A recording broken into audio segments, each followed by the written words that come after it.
وهلا والله، معكم أخوكم أحمد نشيط، واليوم احنا في الحلقة الثالثة. في الحلقة الأولى والثانية من الوثائقي تكلمنا عن من هو أنس، من هي أصالة، كيف صاروا مع بعض، كيف تزوجوا، وكيف كونوا هالعائلة الجميلة، وكيف حصلنا على هالبنت اللطيفة الجميلة ميلا. كيف صنعوا محتواهم، كيف وصلوا للي وصلوه، شنو سرهم، عرفناه من عائلتهم، عرفناه من أصحابهم، عرفناه من صناع المحتوى. وقت اللي نتكلم عن صناعة المحتوى أكيد الكل قاعد يطلع على الوثائقي أو عنده فضول يعرف كيف عملنا الشيء اللي عملناه، كيف حطمنا الإنترنت، وكيف صنعنا هالفكرة، وكيف وصلنا للي وصلناه مع برج خليفة. في الأيام القادمة راح ناخذكم معانا في رحلة طويلة وقت اللي أقول طويلة هي طويلة، فوق 4 أشهر من العمل حتى تحصلون هاللحظة اللي صارت، منها رفض، منها موافقة، منها أنا ويا أنس نتضارب، فيها أشياء حقيقية. راح نحط لكم كل شيء، من تسريبات، من أحداث، من أعمال، من كل شيء صار معنا. فأتمنى أن تظلون معنا وتتعرفون على كيف حطمنا الإنترنت وخلينا كل العالم يتكلم عن هاللحظة، من قنوات، من أخبار، من مجلات، إلى كل الناس يقولون كيف عملوا هالفكرة. من دبي، من الإمارات، اللي عندنا شعار يقول لا مستحيل من الإمارات.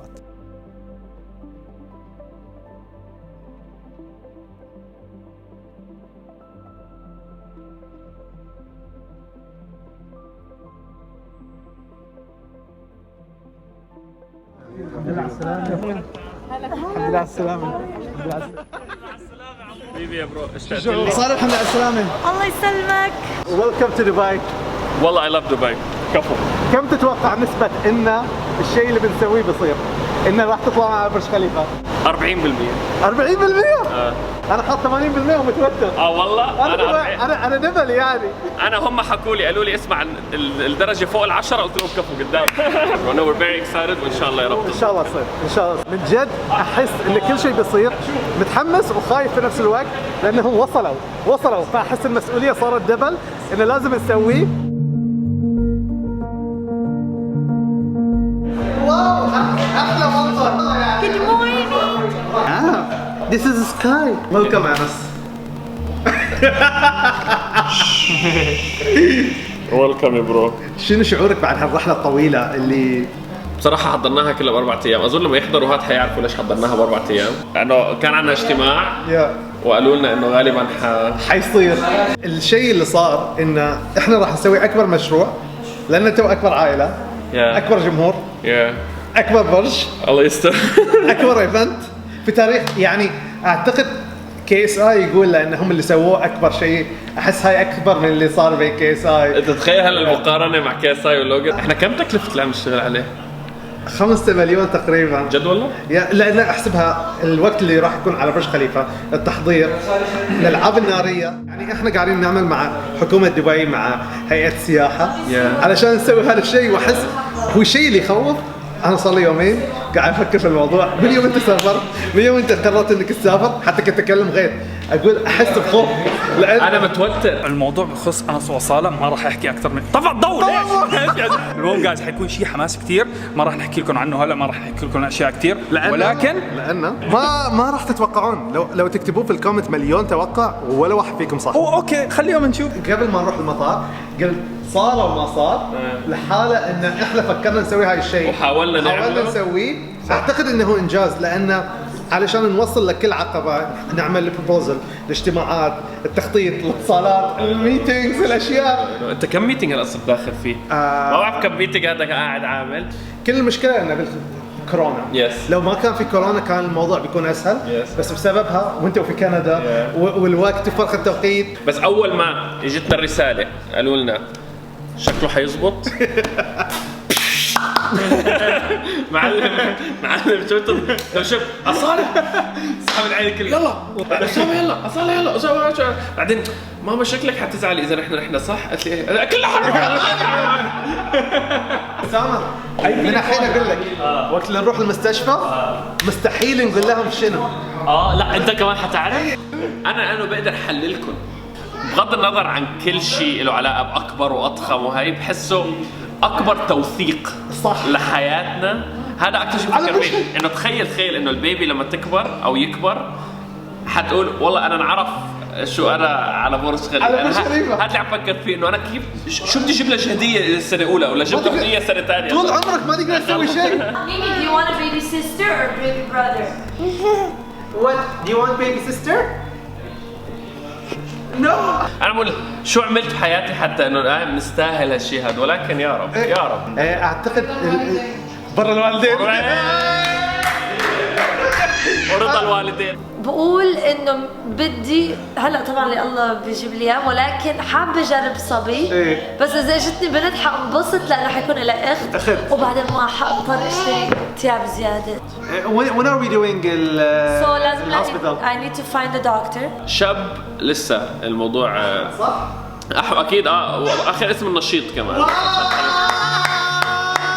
والحين راح نروح مع بعض إلى أول اجتماع لنا، أول اجتماع حقيقي لأنس وأصالة التيم كامل. راح نجتمع في شركة الفان وراح نتناقش حول كل شيء يخص مشروع البرج والكشف عن المولود، وأكبر مشروع في تاريخ الإنترنت. When you're the family, they feel this is home. Okay. So if you don't give, and they're the most important thing to them. All this is cancelled.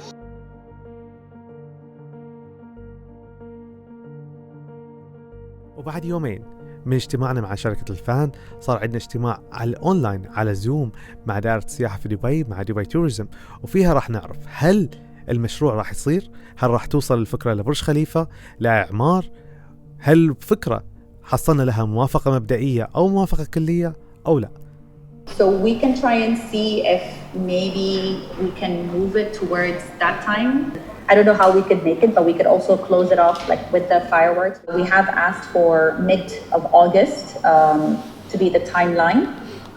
So if anything, we have anything between 10 to 11 days to kind of work backwards from that. The fireworks things is the biggest thing that we need to just discuss. Yeah, just before everything, I just want to say thank you and thanks the whole team. Like this is one of the closest things to our heart. Like if we can bring people from outside and just have that element that is open, Dubai is open, and you have elements. My suggestion is more towards the 2021 period. I'd say. Yeah. It's not about you, it's a gender reveal. I know. Before we end the meeting, we have a small tradition here at Alfan. So whenever we confirm a big project, we have to ring the bell. 3, 2, 1, go! Hey! Wow! Hey! It's happening! What a nice way to wake up to good news. I know. Wow! بصراحة تفاجأت أنا ما توقعت تكون كل شيء جاهز. عن جد. أنا قلت هلا في ميتنج بعدين في 10 وراهم. واو. I'm excited. مستحيل. تتخيل شو رح يصير؟ مين؟ اوكي حكي نشيط بعدين. يو. It's happening, bro. It's happening. Hey. صراحة that exceeded my expectations. Oh my god لازم أجهز شو حلبس، لازم أجهز my hair, my nails. Oh my god so much stuff. اوكي سهل شو حنعمل؟ أنت شو حتعمل؟ اوكي اسمع we're filming احنا so I might be editing while you're here بس بعدين مختار حيجي على 5 هون هو وشادي ونخلص البرزنتيشن اللي معه. Well now you have a lot of work bro. هلا عندك شغل ليوم الشغل. اليوم صار في اجتماع، صار بدك تحكي لهم على الاجتماع هذا شو صار؟ الاجتماع هذا له افق بعيد كثير. اوكي يا جماعه متذكرين كل الشغلات اللي حكينا لكم اياها عن معرفه جنس الجنين؟ في شيء كبير حيصير. هلا صار فينا نقول في شيء يصير، في شيء كبير حيصير صح؟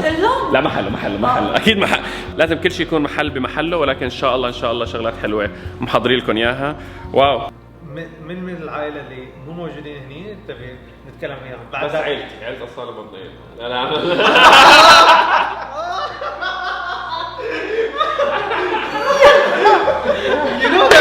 هي الحامل مش انت الحامل. هي اللي كنترول. احنا أنا بحترم حالي. واتش لايف وصل اللينك. Look, mommy is throwing شحاطة at daddy. هاني أنت الأهم. No, بس I think أنت كمان قلت جملة along the lines of like البرج إنه كيف أنت كنت وصلت للبرج كيف هالقصة هي وصلتك آخر شيء للبرج. It started with you guys, like you started by your own, Inte by your own, you got together, then your life with Mimi. Your life after Mimi changed. Now the start of this new soul. لهلا بقول لك لهلا انا مخي ما انه قادر يستوعب بس like انا مثل امبارح I was like okay it's not gonna happen خلص انا بلشت اعيش انه خلص ما حتصير انا فجأة بوم فجأة حتصير بس فجأة امس كنت خايف امس انت كنت امس I was صراحة انا شوي غيرانة من البيبي.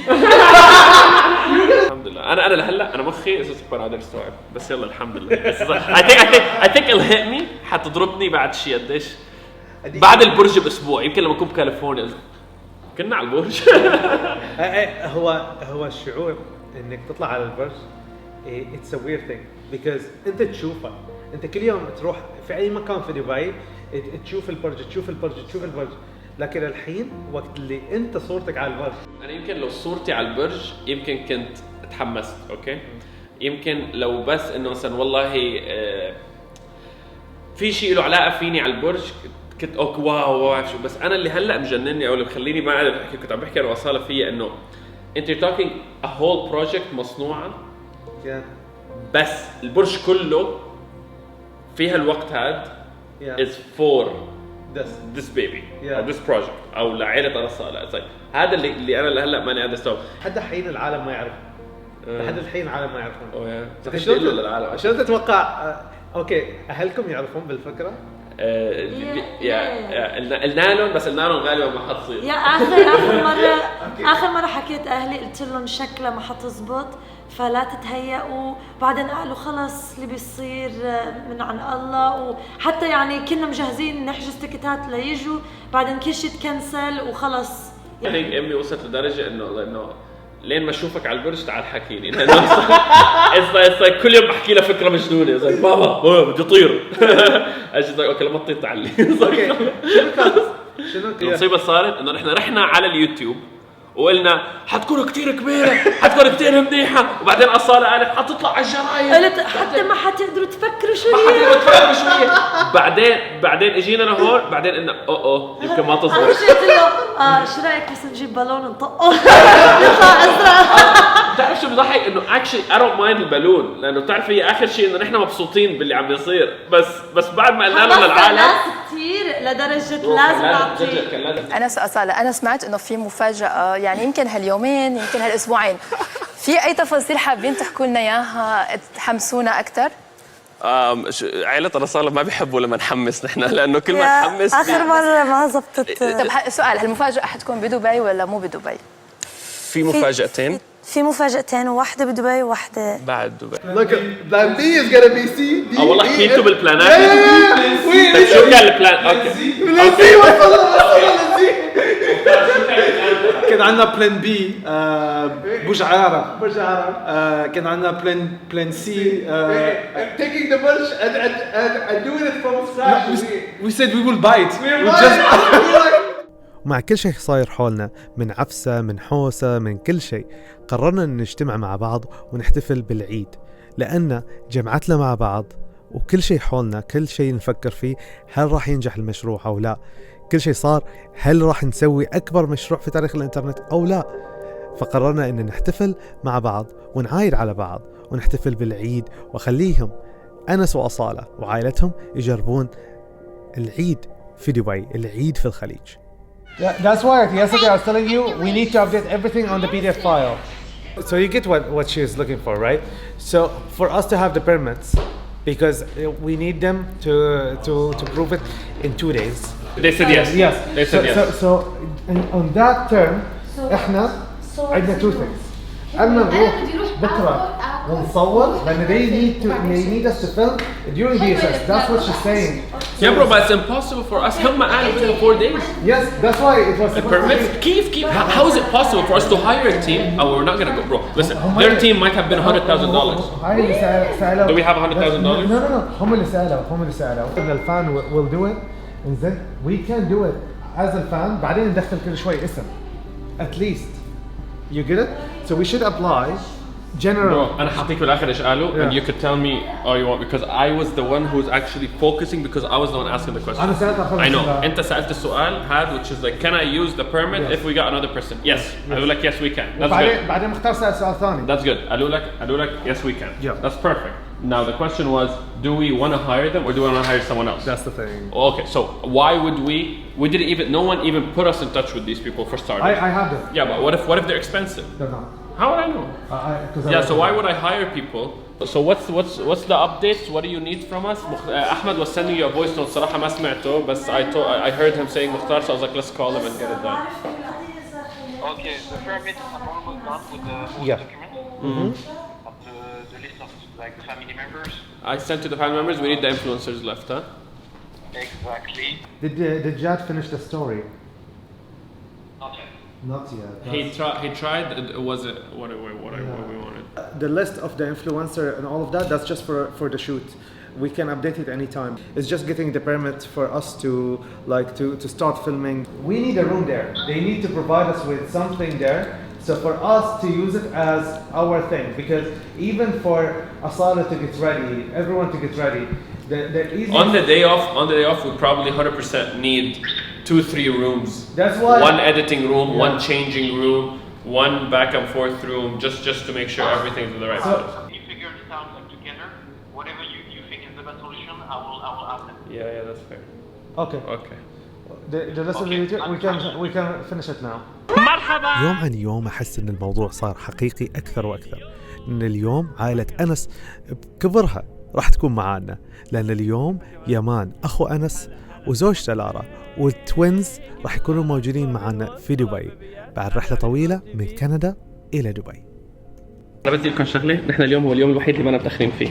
بعد كل اجتماعاتنا مع الفان مع دائرة السياحة وصلنا للحظة المهمة، إلى الكلام مع شركة إعمار. وفي هالمشروع عندنا شخصين معانا، عندنا نوف من إعمار وعندنا عايدة البسعيدي من دائرة السياحة. كانوا معانا، قلبهم معانا، كانوا يبون المشروع ينجح. وصلتنا لهالنقطة، إلى هذا الاجتماع مع نوف اللي فيه راح نتناقش عن كل شيء يخص الموافقة، الانيميشن، الرسوم، وشنو الشيء اللي راح ينعرض والموسيقى اللي راح تنعرض على برج خليفة. Providing you access to the Emaar ecosystem from, example, the fountain, Dubai Mall, Dubai Aquarium and stuff. But you guys are getting your friends, your family, yourselves ready. What will happen is because it is on Burj Khalifa, it is complementing the Emaar ecosystem. Okay. We're going to be following your lead as to when we're going to go public because the bigger and better of course. the gender reveal is, it's going to help us all. It's going to make us... So basically, you want the storyboard of what we're going to do in our vlog or the storyboard for the Burj? Can you give me both? The Burj has a lot of guidelines. Yeah. Having the live footage screened on the Burj is impossible. So what will complement you, and I'm being very honest, we have worked so much on the Burj, we understand the ins and outs. I believe it, of course. Is for all of it to be pink or for all of it to be blue, and then we can write like congratulations, Anasala or something. We don't have to do a video, but we could do an animation if you give us a time frame. Because we need to tell the story on the Burj. The only reason we're saying this is if the Burj itself doesn't have a story, if it just turns pink or blue, you will not get the same reaction, especially with the music, with all the stuff that could come through. The idea is we create some sort of animation that tells our story, not full animation, so it would have like maybe a green screen of us and then it'll go away and come back and then it turns into a story that turns into a pink or blue. Okay. Yeah. I mean, I'll go for it. Okay. Until you do the animations, until you do the editing, animations for the Burj take a lot of time. And then approve it, and they'll be like, no, change this, change that. And then we have to go back to you, and you have to go back to the agency. No, you're amazing. We really appreciate it. Thank you. والله ما قصرت. يلا, we will. مع السلامة عليكم. Bye. It's like running in a circle, right? You know what I think should happen? Just literally me, Mila, and Asala carrying the balloon. The balloon flying, fly. No. We fly with the balloon. And then something. بيرفع البالون فوق, and then the whole thing turns whichever color is Look, your song will be played on the Burj. Which one? So at least we got something. We have to make a new song. How are we gonna لحق all this? Jad can write and perform and make her go sing it in 1 hour. 1 hour. I know Jad. Then that's what we need to do. You don't, that's what I'm saying. You just hire someone to do the animation وخلاص. عشان هيك now إعمار is all gonna be filmed with Hani. Yeah. Honey. Hani, you're Hi, gonna Hani. حنروح نفس تصوير الدوكيومنتري بس احنا حنصوره. Yeah. ناخذ معنا العدة وخلص نروح. Now I just need a song from Jad. Yes. And music. So that's what I need to tell Jad. Let's work on the music and the tempo. Okay, can you put the camera on here? When I'm stressed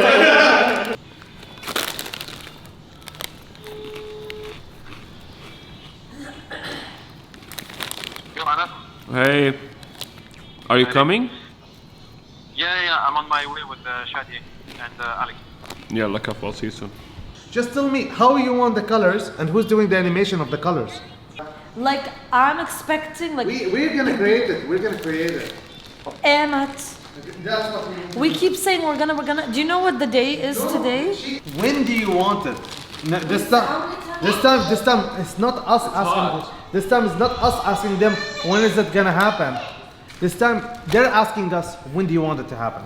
This is the first time ever in all the emails where we tell them when we want it. اقسم بالله اخوي هيك داخل ببعض. واليوم سارة أخت أصالة بعد فترة طويلة جدا راح تلتقي بأختها أصالة في دبي وراح تشاركها اليوم إن شاء الله هذه الفرحة وراح نشوف ردة فعلها إن شاء الله مع بعض.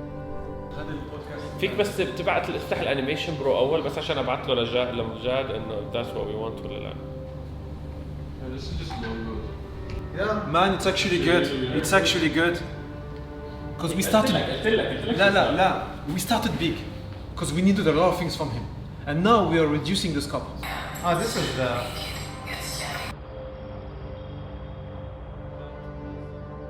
احمد هلا طلع من البيت فعم نصور له جزء من الدوكيومنتري تبعه. النقاش هلا كان عم بيصير حوالين 4 أو 5 امتى توقيت الحفله والبرج واعمار والدبي توريزم كلهم اليوم قرروا يقولوا لنا نحن لازم نقرر اليوم. قاعدين انا مختار لازم نحن نقرر. تاجلت من 22 لل 27. هلا عم يحكوا 4 و5 بس هلا صار حكي انه محتاجين كثير شغلات ومختار عم يقول محتاجين يمكن نطول اكثر من 4 لل 11 12 13. هذا قال جمله مفيده مختار. شو قلت يا مختار؟ You want to do it on the 4th and the 5th or the 5th? Yeah, خلص. We have to decide. We have.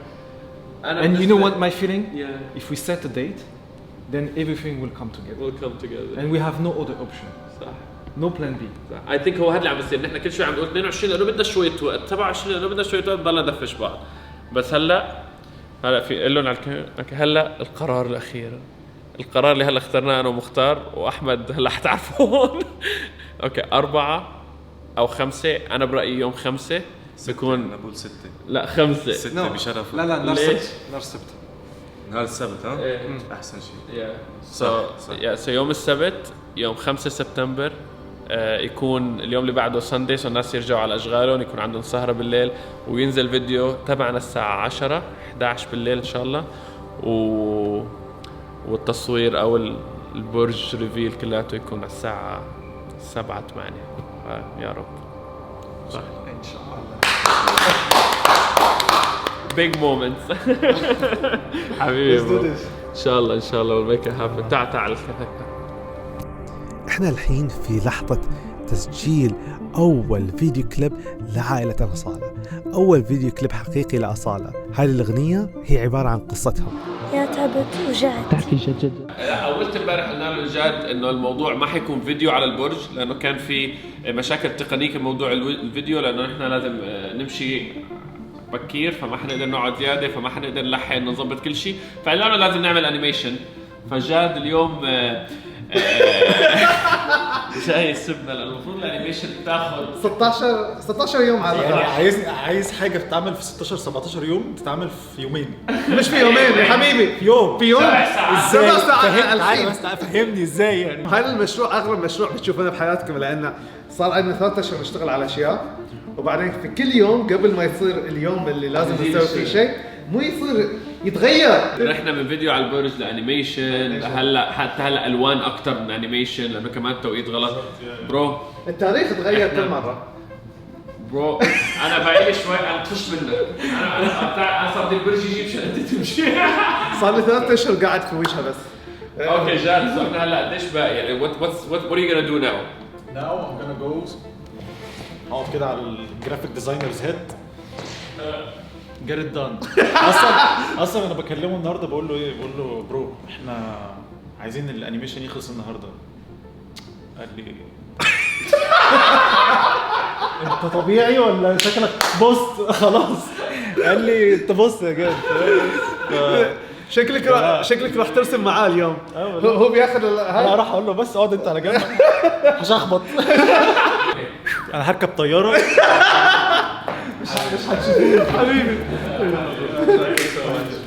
هلا جينا على الانيميشن اوفيس، جينا نطلع مع احلى المكتب. It's like very very nice. بس هلا اللي حيصير انه احنا عم نحاول نكتشف احسن طريقه لنعمل شيء بالنص بين اللي فولي نحن بدنا اياه والكرييتيف تيم بدهم اياه والبرج بيقبلوه. سو هدول الثلاثه مع بعض يجتمعوا and then you're gonna see yes this. So basically the ribbon is this. So it'll be like this. It becomes the character. So if we're starting with this, the ribbon will fly, right? Okay. So the ribbon flying. Okay, so can it not create a character? So we just keep drawing, like it cuts and goes. Behind it, have enough movement that makes it look like it's a part of a bigger story. Yeah, so baby showing, so mom's hand.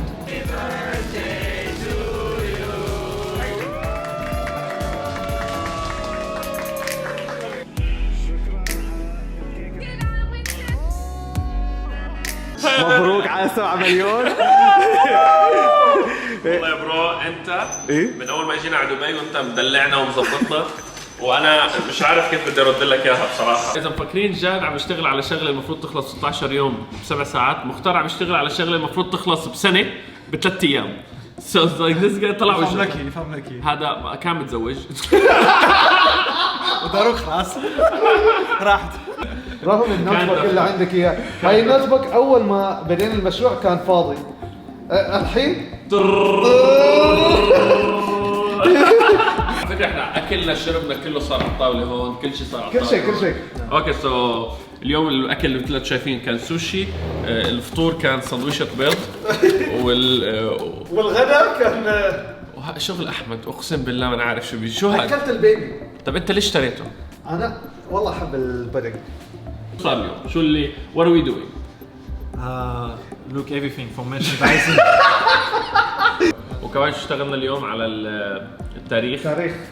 تاريخ كل يوم 4 5 7 8. هو كان المفروض صراحة تاريخ 22 تأجل إلى تاريخ 4، احتمال يكون تاريخ 5، احتمال ما حيصير، احتمال يكون 6، احتمال ما يصير، احتمال أصالته تولد، احتمال نطلع البيبي على البرج. هذا بيكون دوكيومنتري ثالث. كل شوي يتغير الدوكيومنتري مع بالنا شنو. اليوم صحيت من النوم على اتصال مزعج، اتصال راح يغير كل شيء صار معانا في هذا المشروع. Is the Burj approved? Like, I think it's a good question to ask. So, hey guys. So it's not happening? Is that what you're saying? Did she confirm? Okay, did she confirm to you? So بعد محادثتي مع أنس وشعوري إن خذلته وكل شيء انتهى، سافروا من كندا على دبي، تركوا عائلتهم، تركوا شغلهم، تركوا كل شيء حتى يأمنون بهالفكرة، حتى يصنعون هالشيء، حتى يصنعون هذا المحتوى، حتى نعمل شيء مع بعض من دبي من الإمارات. لكن في ذيك اللحظة حسيت إن كل شيء انتهى. لكن مع الاتصال اللي وصلني كان في بصيص أمل، وكان في شيء ممكن يخلي الفكرة ترجع من جديد وتخلينا نوصل للي وصلناه. لكن كل شيء راح تعرفونه في الحلقة الجاية إن شاء الله.